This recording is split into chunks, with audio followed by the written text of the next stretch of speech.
Selamat pagi pemirsa, berjumpa lagi dengan kami. Saya Valena Asmara Fatona dan rekan kerja saya Juhepa untuk menggambarkan berita-berita yang teraktual dan terpercaya yang kami rangkum dalam seputar berita pagi ini.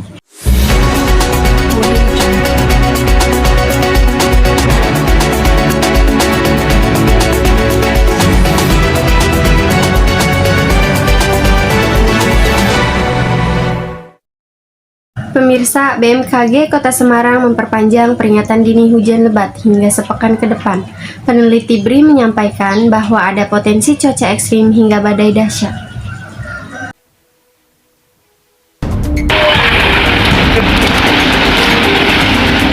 Cuaca ekstrim di pesisir Semarang terjadi sejak Jumat sore.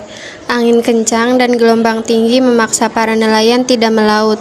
Mereka menamatkan perahu miliknya dan menjaganya agar tidak tenggelam atau lepas terseret gelombang.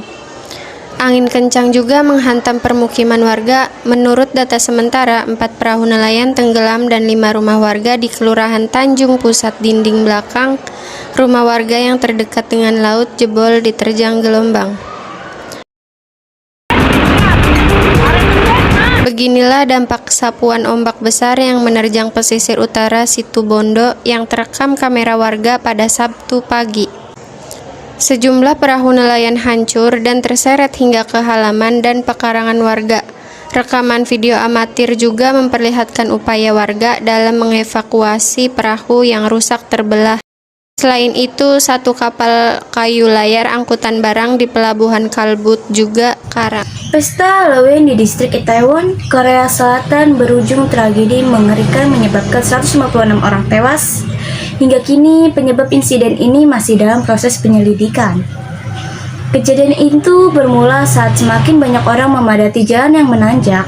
Kemudian ada orang yang jatuh dan menimpa massa di bawah. Pada malam tanggal 29 Oktober 2022, sebuah insiden penghimpitan kerumunan terjadi saat perayaan festival Halloween di kawasan Itaewon, Seoul, Korea Selatan. Akibat dari peristiwa ini, setidaknya terdapat 156 korban jiwa, termasuk aktor Lee Ji-han dan 172 orang cedera. Puluhan ribu orang berada di Itaewon untuk merayakan Halloween, namun banyak yang terjebak karena jalanan sempit sehingga kerumunan pun tersumbat. Mereka kemudian mulai terdorong ke segala arah, beberapa terseret ke tanah, yang lain tidak bisa bernafas. Menurut saksi mata dan korban, hanya ada sedikit polisi yang ada di lokasi saat itu. Berita tadi menutup jumpa kita pada acara Indonesia Pagi ini. Jangan lupa untuk berwaspada dimanapun Anda berada, karena musibah bisa terjadi kapan saja.